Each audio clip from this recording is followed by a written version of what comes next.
Hello everybody and welcome to my review of Dark Void for the PlayStation 3.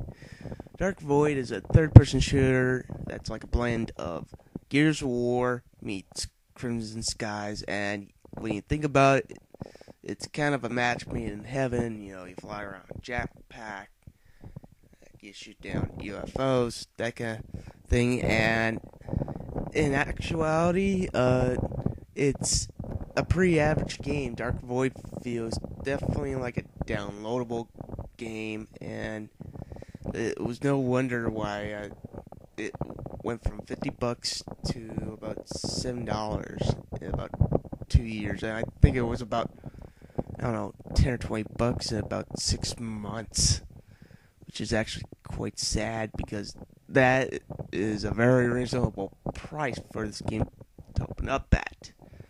Graphically, the game looks okay. It looks very much par for the course.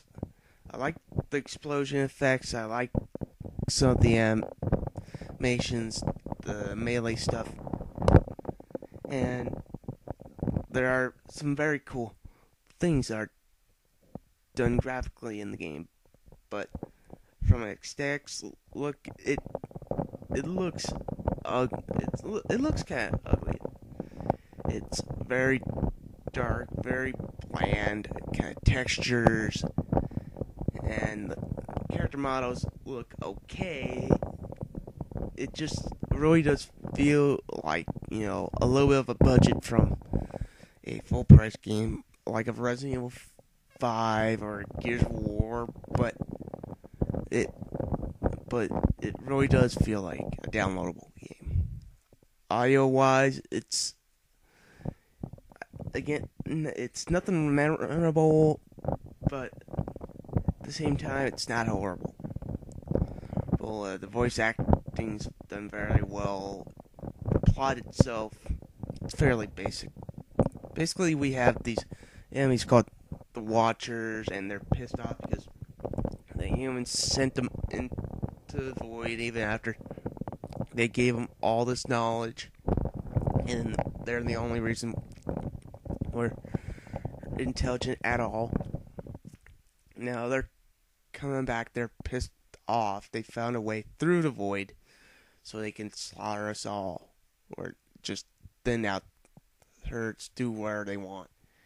And I don't know. All I know is that the Watchers are pissed. They got big giant mechs, and they want to freaking kill humans. Now, that is about as basic of a plot for an action game as possible, if not a little bit more basic. Gameplay-wise, this quote-unquote match made in heaven is just surrounded by, you know, bugs that stop you from progressing the game. I have seen this 3 or 4 times while playing it, where a bug would keep me from continuing the mission, and I had to jump into flight mode and pretty much kill myself in the game. The third-person combat is really just mediocre. It feels like a standard, you know, Gears of War kind of game.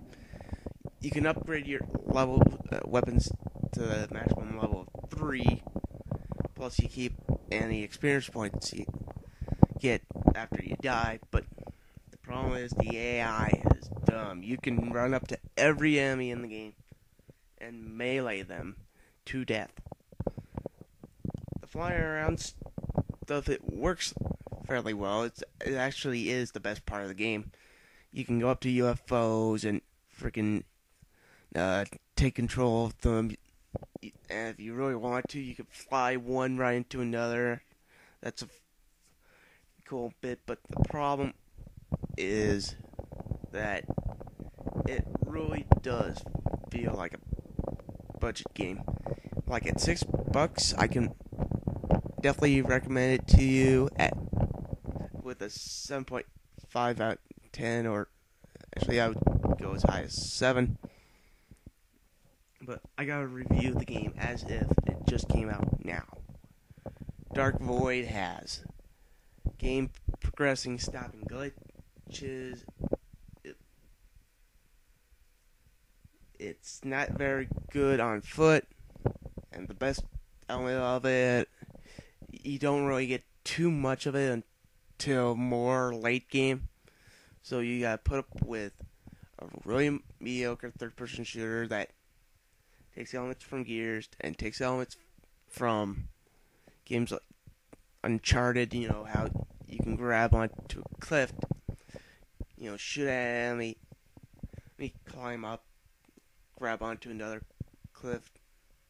It's basically, same philosophy as, the standard third-person shooter.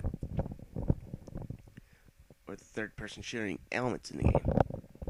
Like, as it stands right now, what I got presented here with the game, Dark Void, is that what I see here is an average at best game. There is fun to be had here, but there's not enough here for me to latch on and to fully recommend at $50. But if you find this at a bargain bin, I think you'll definitely find some very fun elements to it. It's a okay game at $50, but at a bargain bin, it's actually pretty good. So at $50, I would give this a 5 out of 10. But I would say at how much I buy it for, I would give it a 7 out of 10. That's it for me. I will see y'all later.